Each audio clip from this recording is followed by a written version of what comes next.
Welcome to Bon Jovi Discussions. Today I have a really cool guest, kind of an introduction for him. He's the lead singer and founder of the greatest Bon Jovi tribute band. He's been endorsed by the band. He headlines Legends in Vegas, which is the most famous impersonators, and they've done almost 2,000 shows in over 7 countries. Is that right? Oh no, it's like probably 15, 16 countries now. Yeah.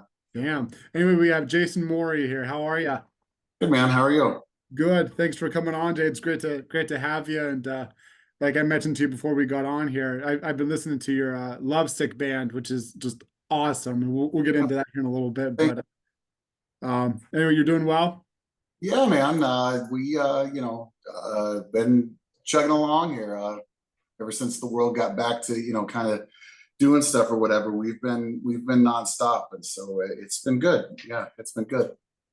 But we'll get into the acoustic shows here in a little bit. But did you guys like do the acoustic shows during the pandemic? You guys were We doing did that some of on that, the live stream type stuff and whatever. Yep, we did a bit of that. I'm close friends with the guitar player in the band, and so the way that came about is, he and I would generally be hanging out anyway. And so, we might as well, played some songs or whatever. And, through all of that, I think a bunch of people were really hurting. And, us living in the southern states was a little bit of a different experience than maybe people in other areas.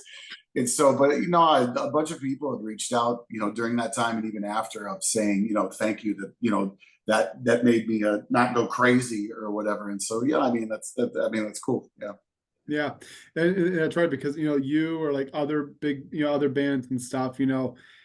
The world was in such isolation. You just looked around your four walls all day. So it's kind of nice to see people put stuff on YouTube and just something new. Because you weren't able to go see live music, so the internet was the next best thing with live streams and all that. Yep. So, but Yep. let's get started with how you got into music. Way before Bon Jovi and all that stuff. What got you into music? So I was in like musicals and all that type of stuff when I was a kid. And then when I went to high school, I went to like a performance high school, kind of like Fame.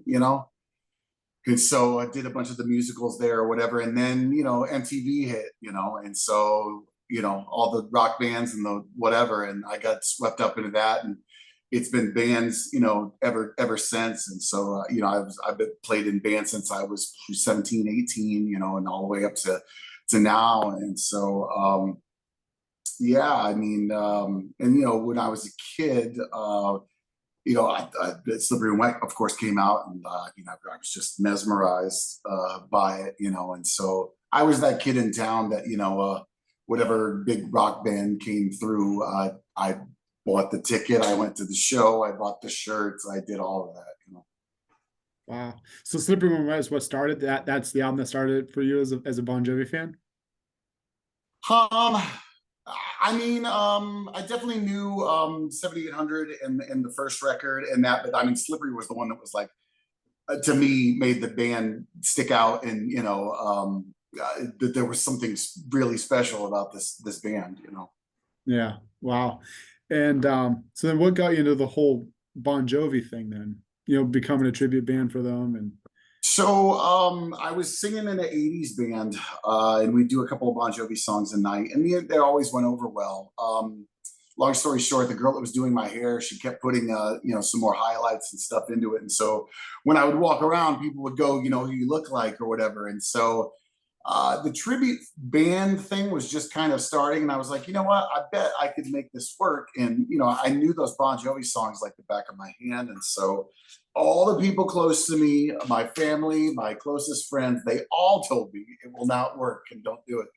And so the greatest story with this is, I don't know if you've heard this one, but I'll make it short. I went to see the comedian Dave Chappelle one night, and I had front row seats. And this was before I put the band together. I just had ideas of it, and I could tell that he was making kind of eye contact with me through the show. At the end of the show, this big guy comes to the edge of the stage and said, Dave would like to meet you. Would you like to meet Dave? That's all he said. I said, sure. So this was at Hard Rock Live in Orlando, and to get to their backstage, you have to take an elevator down. And so I was waiting there with the two huge bodyguards, and one of them turns around and goes, "Man, I grew up on your music." And I was like, "Oh shit," like this could go really bad. And so I said, "I think you might have me confused for somebody else." And the manager was standing there too, and he was like, and he goes, "All right, let me go talk to Dave." He goes, "I'll be back in 5 minutes and I'll bring you down. I just want to let him know that, And the way that worked was 2 weeks before that, Dave Chappelle was booked on Howard Stern the same time that Bon Jovi was. And the way Howard did his guest then is literally, somebody do an appearance and then you're passing the other in the hallway. So he never had a chance to talk to them. And so he thought that this was his chance to catch up with them. So anyway, I went down there and we talked for a while, and I left that night I took it as a sign, and I put the band together, and 5 months later we did our first show. And yeah, I mean, last year we just celebrated 20 years. So yeah, it's nuts. Yeah. So this was 2003 you guys got started. Mm-hmm. And did you have the same kind of hairstyle that you have now back in 2003? That's like John's. Probably a little shorter, a little less blonde. More like how he looked the bounce era there. But yeah, because that's what was going on there. Yeah. So how awkward was it to meet Dave Chappelle for that first minute, thinking that he thought you were John Bon Jovi? So, well, you've been told. So I came around the corner and he's pointing at me, and he said, he goes, "You get that shit all the time, don't you?" And at the time I was, and so yeah, but I don't know, different things have happened in my life that I think it happens to everybody of signs and opportunities and choices on a crossroad there, and you either lean left or lean right, and I leaned right on this one, and here I am. Yeah. So you said you got the band started about 5 months later. Do you still have, I know Aiden is still with you, but did he start out with you then too? No, I mean, none of the guys that I started out with. I mean, shit, it's hard to keep a band together. It's a 4-way marriage. And so, it's hard to keep it together for 2 years, much less 20. And so, no, we've had many faces come in and out, Well, that's what I was going to ask you, is how hard is it to find guys in your area who love the band just as much and want to do the same kind of look as each band member and learning all the songs? How hard is that to find? It's difficult. You know what I mean? Look, we've created a name for ourselves, and so in this day and age, our success or whatever, we don't have to really reach far to try and find somebody that wants to be a part of it. But somebody that's a huge fan, or wanting to do the complete look and the whatever. I mean, it's a little more difficult, and so. We try to be as authentic as we can, even despite not having a keyboard player. But yeah, I mean, we do live arrangements from the tours, and try to keep up with his wardrobe and and whatnot. And so yeah, I mean. Well, that's my next. This will lead into. I'm sorry. You're good. This will lead into a question here, but just to kind of praise you for a second. You watch. I've seen your band quite a few times, whether it was on the cruise or when you guys have gone to Pittsburgh, anywhere near here, and watching you, and even the band members, you guys really mimic the band, and like you are just on top of mimicking John's moves, the way he sings and everything as a performer. So when you started your Sleeping Wet, 5 months into your Dave Chappelle story, how hard was it to kind of start mimicking those moves and the way that John sang and all that? Well, the good thing, I'd already seen him live a decent amount at that time, and then just watched so much video. And then, yeah, I mean, just tried to put it together from that, I mean, God, in the early days, I used to be so neurotic that I would literally follow their set list for each night of, they played this night, so maybe we should add this to the set or whatever. I mean, it was crazy. I mean, you have to think about it. When they put a new record out, it's our new record. You know what I mean? And so it's the opportunity to play some new stuff or whatever. And we definitely enjoy adding new songs to the set just to have some variety. Yeah, back in the So yeah, the band formed and Bounce So Bounce and God Have a Nice Day and Circle and all that. I mean, we used to try and do as stuff as we could off that. Well, that's another thing I love about your band is that you guys do deep stuff and like the diehards. I could write you an entire list of all the songs that we wish the band would play. Sure. You guys do them, and one of the biggest things we'll get into the cruise here in just a second is you guys did Edge of a Broken Heart. And Mhm. I remember being on the cruise, and you guys did it on the outside concert. And you guys started doing that opening riff and stuff. I was like, oh my God, they're doing Edge of a Broken Heart, something the band will never do. Sure. I think one Sure. of like a big highlight for us diehards is we may not see Bon Jovi ever do these songs, but we got the next best thing doing them, and it's kind of cool to see that song being played live. So I really admire that about you guys. It's funny there for a while. I had it in my hat there that it was like, if they didn't do it, then we weren't going to do it. You know what I mean? Yeah, And so after a while, though, I was like, you know what? We need to take advantage of the opportunity of that. If he's not going to do it, there's this big fan base that would love to hear. I mean, for the longest time, I wouldn't play "She Don't Know Me," and because he hadn't done it since what Slippery tour? No, not even yeah. 1700 tour, and so but I mean, it was a single, but yeah, I mean, I had it in my head, again, if they didn't do it, then we weren't going to do it. And then I was like, that's foolish. And so for the longest time, that was the most, requested song that, we didn't do. And so, we worked it up and put it in there. And so, yeah, I've always loved that song, but yeah. I always say I should have made the Slippery album. But so like when the band does like here in America, America's all about the hits, unfortunately. So like, when I go to a Bon Jovi show, I always want the deep stuff. And you're lucky if you get one or two of those. But when the band has done the really deep stuff, you look around the audience, some of them don't just doesn't know the song, they don't care.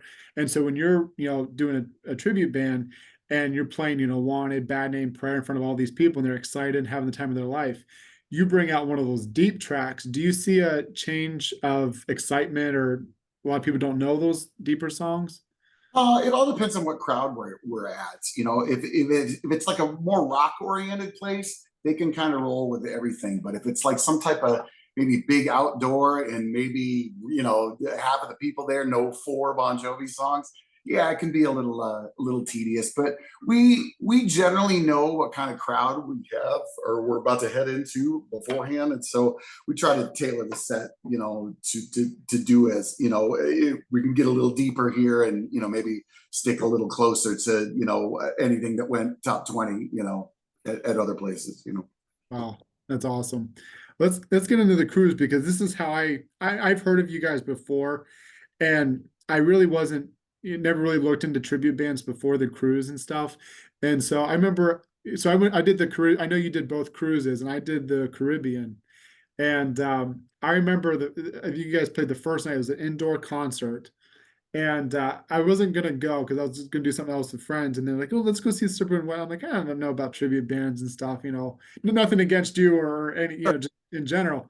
And I was like, if they're not Bon Jovi, I don't know how good it'll be. Blah blah blah. Not knowing who you guys were yet, so no Sure. offense here.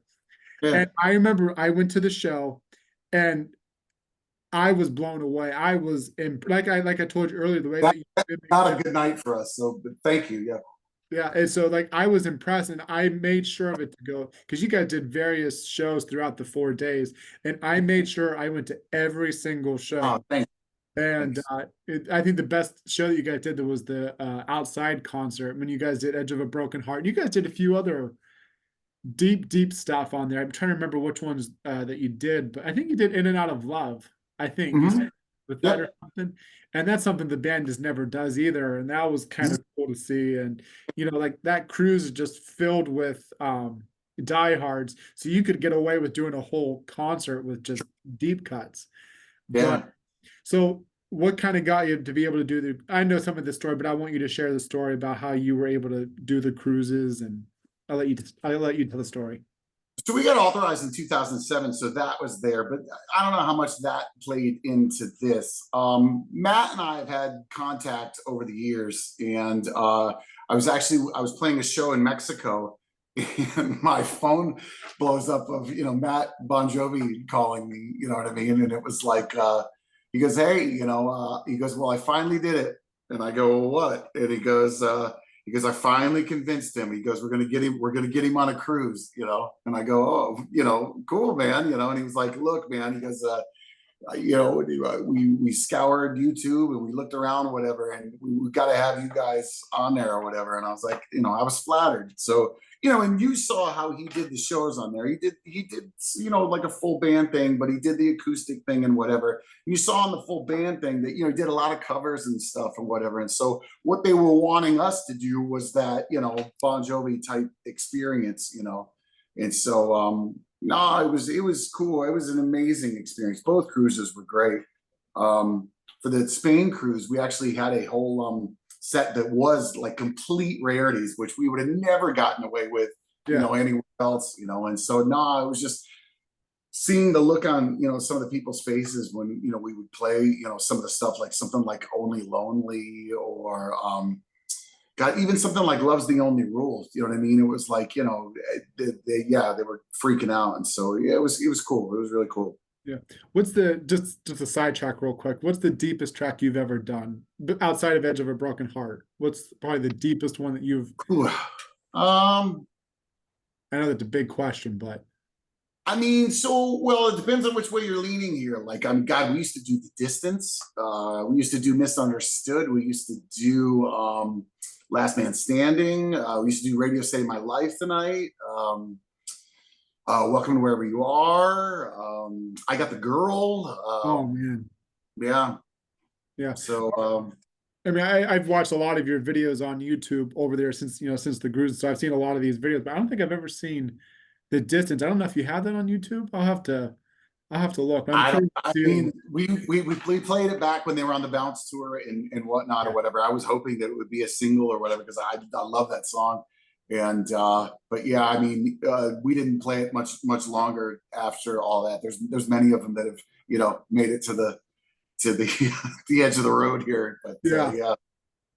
But back to I the mean, cruise. when you do a show, there's only, look, there's probably 10, 12 that we have to play. Do you know what I mean? And so then beyond that, depending on how long the set is, you try to get in what you can. And so no, nightly I will hear of, I wanted to hear, it's usually a ballad. We've tried to be the way of like nothing against Journey, but like, Journey will go on and do a show and play damn 6 ballads in it. And it's like, I can't do that. The whole the tugging of trying to get those BPMs and get people into it, and then you slow it down.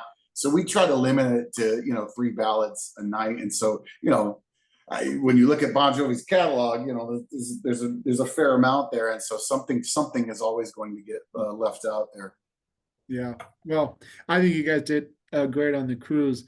How much preparation did obviously know you're used to playing, in front of people and being a tribute band, but was there any kind of different preparation for the cruise that you wanted to be on top form because John was going to be there, Matt, all these diehards? So the truth, knowing that it was going to be these big Bon Jovi fans, much like you going into it, they want Bon Jovi, and he's there. Do you know what I mean? And so I knew that with some people it was going to be I don't want to go see somebody else do it, or whatever. And so that's where, like, on the Spain one, we were like the headline act on the pool deck that night, and it was nuts, like nuts. And it was really cool. I mean, again, memories that I made on there were just some of the greatest times. I have a story with so Jesse was on both cruises there, pushing the Hampton Water and that.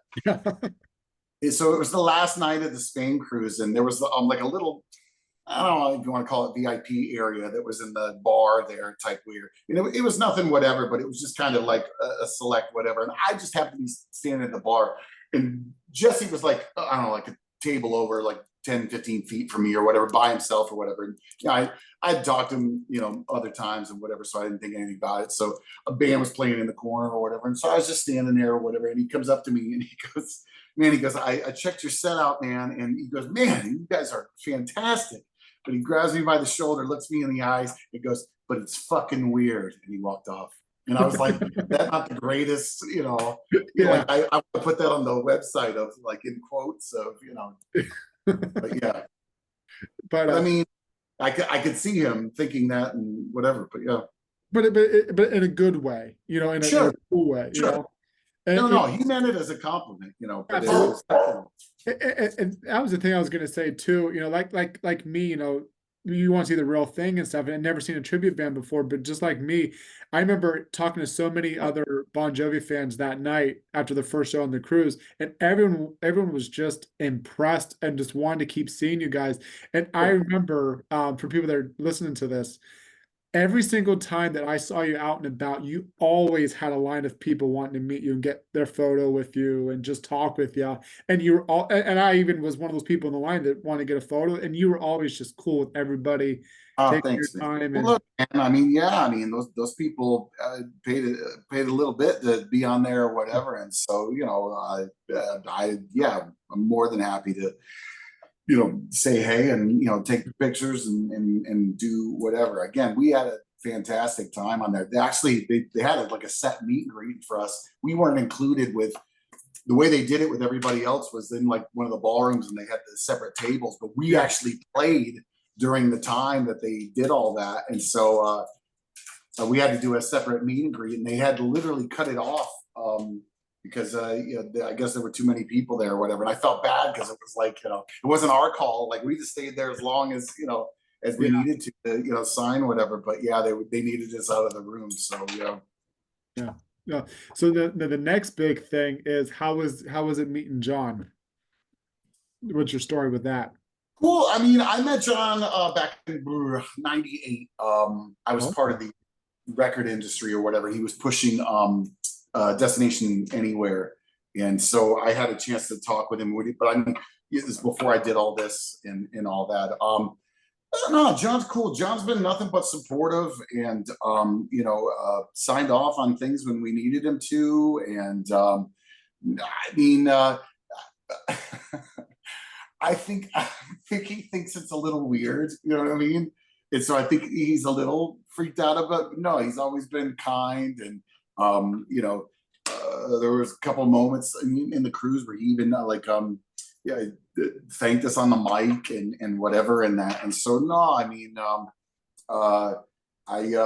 we appreciate our relationship with him, and it's always been a thing for us of what was good for him is good for us, and vice versa. And so us going out there and trying to be as honest to the show as we can and delivering on those songs, that's what it's about.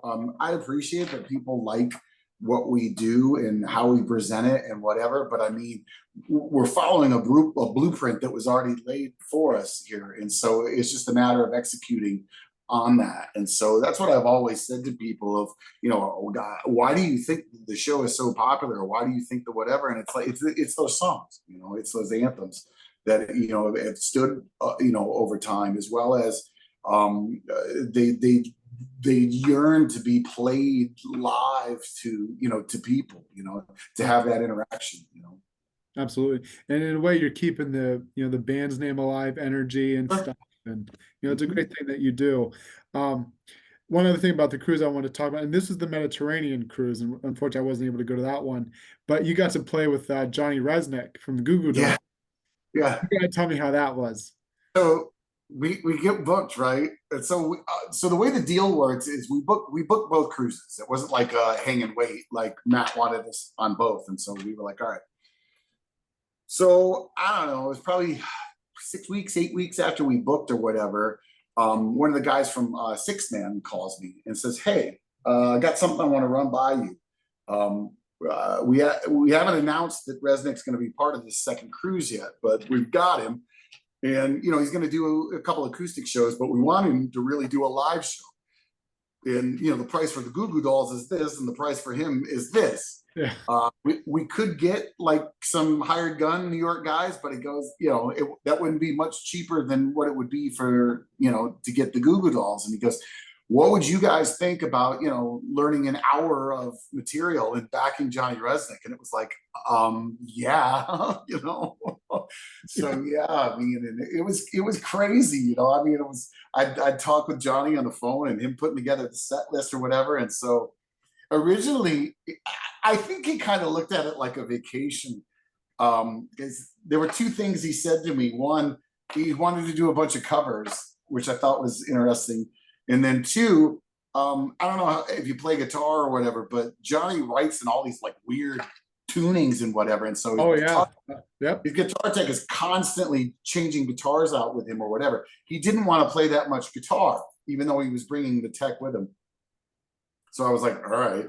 So we're putting together like the set and whatever. And it was interesting. So we only did this one real small rehearsal on the ship the day before. Yeah. And there were a bunch of covers in the set. We played live. I don't think he knew these songs, the cover songs, as well as he thought he did. And so he's leaning in my ear, cut this song, cut this song. So yeah, but no, that was a blast, like a complete blast. Like it's still weird to me that it happened. He even said that like he hadn't played those songs with anybody but the Goo Goo Dolls, which I thought was like crazy. You know what I mean? Yeah, I mean, he's done a bunch of acoustic stuff or whatever, but like a full band scenario or whatever, playing those songs, he's only ever played them with the Goo Goo Dolls. And so, but no, it was an amazing experience, and he's really cool. He's really funny. But yeah, no, it was yeah, it was crazy that was thrown at us. And so yeah. So you guys only had one rehearsal together?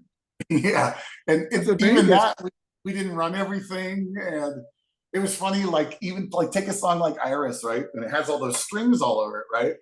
Yeah. So, you know, live when you play with the Goo Goo Dolls, they'd have a keyboard player that was doing all that or whatever. They might have some of that track. Anyway, we wanted to make sure that I thought that it lended a lot to the song. And so I worked up a track to do whatever. But I mean, you know, Iris, right? There's that long pause there at the end there where, you know, where, and I don't want the, you know, and he comes in for that last chorus. Well, I put in extra time there thinking that he was going to like work the crowd and like, you know, because I didn't want it to be just like right on top. Well, he panicked in the spot there where we had the time or whatever. And so we know that it's coming or whatever. And the drummer's got the click of the ear. And I should have just went with him and we could have cut the track and just went with it or whatever. But we tried to stay to the track to have the strings, you know, because the song builds in that. And so, yeah. But what can you do? Yeah, but it just blows me whether you just said one rehearsal, because I was going to ask you how many rehearsals and how long did it take to rehearse all that, because it just seems like you guys actually. Well, we as a band probably ran it 4 or 5 times, but yeah, with him, yeah, I mean, we literally did, I don't know, a 90-minute set of, you know, just run through of stuff or whatever. And yeah, some stuff needed, you know, a little more attention than others. But he had a couple of songs in there where there were slightly on the newer side that, you know, not everybody was completely familiar with. And so, yeah, we needed to kind of tweak some of that, but no, amazing experience. I mean, again, you know, the stuff that I've been able to, the places I've been able to go to, the things that I've been able to do or whatever. I mean, it's been just a great ride, you know. No, that's awesome. Before we get into the Lovesick, tell me your top 5 favorite Bon Jovi songs, because I'm curious. Cool, man. So, you know, you have to understand, you know, I've sung Living on a Prayer probably 2,200 times. Do you know what I mean? Yeah. And so, woo, you know, and so, you know, I tend to not lean towards, you know, the big hit stuff because, you know, it's just, you know, it's the stuff you always hear and the stuff you whatever. But if I'm being completely honest, my favorite Bon Jovi song is Miss 4th of July off the box set. Yep.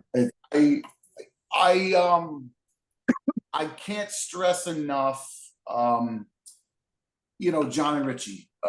You have all these other bands. You have Keith and Mick. You have, you know, Dave and Eddie. You have all. It is that. It's and it's not that either. I mean, the way they write, but hearing those two voices together on that and the harmonies on that are amazing. And I believe it was supposed to be on the Keep the Faith record, and they kept it off. But it's an amazing song, and to think that that was just like a throwaway is like crazy to me. But what else would I throw in there? I've always liked Whole Lotta Leavin'. I like the vibe to that. Gosh, Blood on Blood is one of my favorites. Let's see, a song off These Days that I thought in a different time would have been a massive hit is "Lie to Me," which I Oh, think is a great song. you talk about John and Richie too as a dynamic duo, and you listen to "Lie to Me," songwriting wise and Sure. vocally, they just blend so well together on "Lie to Me." So that's a perfect example of John and Richie there. Yeah, and I miss that. Woo, I miss that. But as I imagine, most of your listeners or followers or whatever feel the same way. But then I don't know, Captain Crash, love that. But no, I mean, there's always been some stuff over the years and that I've always enjoyed, and I'm curious to, like I said, because this new record will be our new record. I of course heard the new song, little blurb or sloppy whatever, through somebody's phone or whatever the other night at the Music Cares thing, and I guess that song's coming out here in a couple of weeks here. But no, I mean, and I think that's the thing, the catalog that they have left and written. I mean, there's just so much stuff to choose from and pick through, and so I mean, someday I'll be Saturday Night is great. I mean, yeah, I could go on and on, but yeah. Well, that's what I like about you guys too, is because before we started this podcast episode, I was telling you, how we have a tribute band that comes to our area here, and they only play stuff from the 80s. They might do Keep the Faith, and then that's it. So they close themselves off for just the first 8 years of the band. But something I've seen on your YouTube channel, following your stuff, is you guys are constantly learning the new album, playing the new stuff. I was just watching a video of you guys doing Limitless, and it was phenomenal. So it's kind of cool to see you guys go to each era of the band. I think that's awesome. And it definitely helps with the newer stuff to where, if it's more the beats per minute, do you know what I mean? If it's got a little more push to it, a little faster or whatever, we always have a better chance of selling that to, people that might not be aware of the song, as opposed to something a little slower. But yeah. Well, I want to get into the Lovesick, and so for anyone that's listening to this, I promise you, if you have not heard them before, once you leave this episode, I promise you're going to go and listen to these guys, and you are going to love it. And I'll keep praising you for it because I absolutely love this stuff. I've heard. So for people that are listening, the Lovesick is Jason's other band, and it's his original. Are you the songwriter of these songs?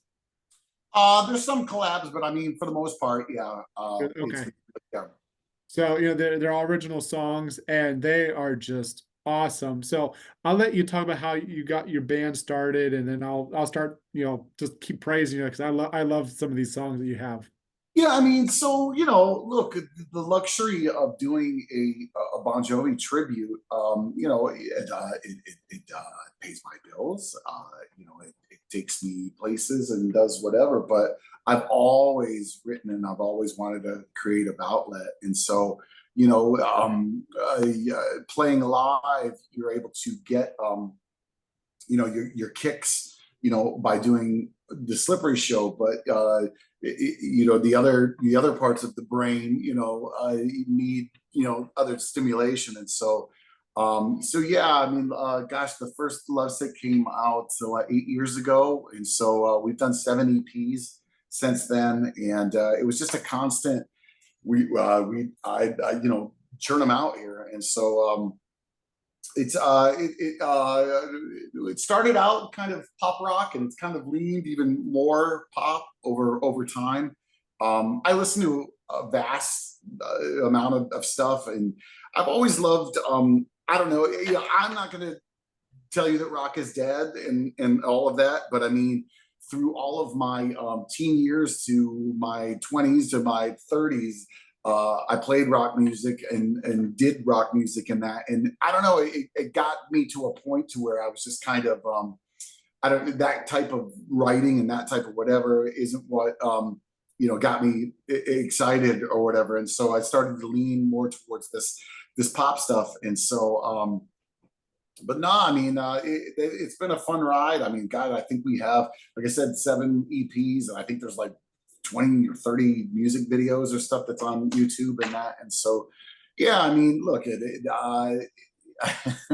it's barely paid for itself in the fact, and so it is a labor of love.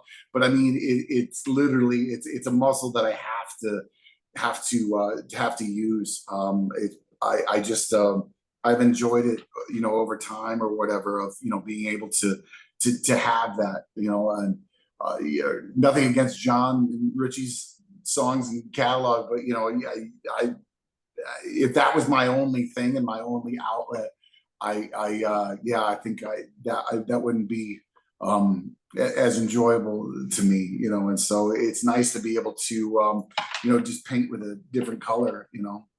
Yeah. Well, how often do you guys perform as the Lovesick? We've only done a few shows, you have to think, like something like that, you know what I mean? Like trying to start out from scratch from like what we're doing, us playing to a room of, 30 people or whatever is not, the biggest motivation. And so it's more than anything a creative thing. I love being in the studio. I've either produced or helped produce like all of the records that we've done. And so, like I said, I mean, I enjoy coming up with, this idea that you've written on paper or whatever, that it goes to, some type of acoustic demo that goes to a recorded demo, you know what I mean? Just seeing through the process of, infancy to, birth, and so, yeah, I mean, it's cool. Yeah. And I appreciate that you like it, I mean, well, I'm not just saying that just to quote unquote kiss ass here, because I'm not. It is legit. Anyone that's listening to this, it is legit really good music. Like you said, it's a pop rock, which I absolutely love. And like I want to talk about my favorite song from you guys. It's called Shook, and it's a yeah. very ballad like song. And I want to ask you, what was the inspiration behind that song? Um, You wrote it, right? yeah, my best friend was in the process of getting a divorce, and so it's literally like those lyrics or whatever were literally like, words out of his mouth, like I came home yesterday and there was just a box of her clothes by the front door, and all that type deal, and so um in taking his stories of pain and what he was going through or whatever, I managed to be able to carve a song out of it. So yeah.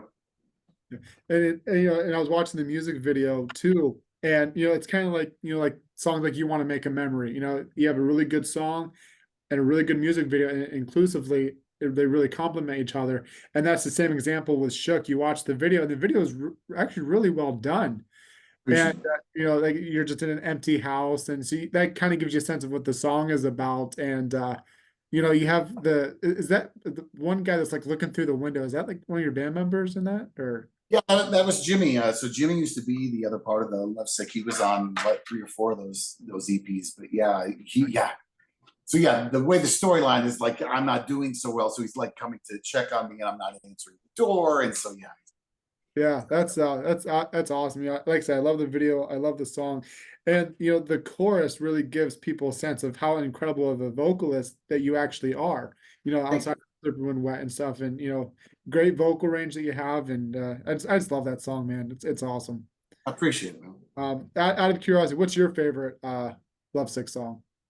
Shook would be up there. I'd be lying if I didn't tell you. I mean, when I wrote Believe and I put it together and that, I knew that it was something special to me. Growing up, I always liked ballads in that, and the emotion of that. The big thing that I really wanted to have come together for. I'm a huge Beatles fan, they're my favorite band, and what I try to do with the Lovesick is if you go through most of the catalog, is that I wanted positive songs, positive, things or whatever. And so that was the motivation behind Believe in that. But there's been stuff on all of them, and I can't tell you that all of them are great or whatever. And some of the stuff was even just experimenting. One song I had just this crazy beat and like the keyboard type riff that I'd come up with or whatever. And then I decided that I wanted to bring Aiden in and have him put like a type of like Eddie Van Halen, like tapping over it or whatever. And so it was just of an experiment to see if we could take these two things and actually craft a song. And we did. And, I'm not telling you it's the greatest song we ever wrote, but I mean, it was more of just, like I said, just being able to experiment and, see what you can come up with, Yeah. Well, so for anyone that's listening, at least listen to my top 5 here, and I'll let you know what my top 5 are. Yeah. Wish I Knew You Better, Ray of Light, What If I is probably my second favorite, to be honest. And then the 5th one, I think it's just called Morning. Am I correct on that? Morning, yeah. Morning. Those are the top 5 I think that anyone should listen to, and then you dig deeper. I think it's a compilation album, Shout in Love, I think it's called. It's your best of one, something like that. So go, if anyone that's listening, go listen to that. So yeah. So originally I was putting this best out because I had a couple songs that were sitting around and or that I had written that I'd wanted to put on there or whatever. But the way you do your publishing and putting it out, you had to pay by each release. Well, they just changed all the law to that, and so now you can all just do it under one whatever. But I was trying to get out of having to pay for each album, and that's why I did the best of thing. You know what I mean? So yeah, it doesn't matter now. So yeah. Well, if anybody wants to check you out online, what's the best websites to go and check your stuff out? I'll let you the Lovesick is the lovesick.xyz. But the best thing is probably our YouTube that has all the music videos and acoustic versions and all that or whatever. But Slippery, the Lovesick, anything else that I've done solo or whatever is all under that same title there, which I believe is Slippery and Wet Band. Perfect. Well, stay on for a moment. I'm going to end the recording, but before I do, I just want to say thank you for taking the time out of your busy day to come on and talk all different things. And it was awesome to talk with you. Yeah, man. And hey, can I add in? So I just signed like this little indie record deal, not for a Lovesick, for a project that I did when I was like 19, and they picked up the rights to it.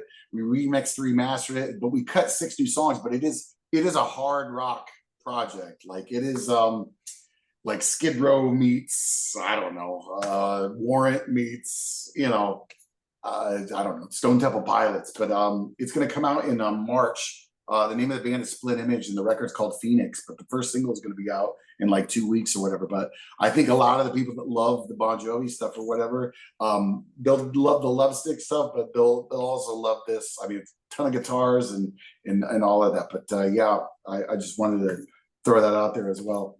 Absolutely. It's called Split Image. Yeah, Split Image. Yep. And you said the first thing was 2 weeks. I was yeah. I think the record comes out March 28th. March 28th. But yeah, the first single is supposed to be. I've got to finish the video. That they've been delaying it because they want the video to be out when they announce the whatever. And it's just my schedule's been so nuts. I don't know if you saw I was in Australia for 3 weeks and whatever, and so I've still been just trying to catch up on everything since I got back. But yeah, first single Sanctuary is out probably by the end of the month. But I think rock people will definitely love it. So we could just kind of keep an eye on your socials then for the announcement. Yeah. Perfect. All right, Jason, I'm gonna end this, but thank you again for coming on. It was Thank you for having me.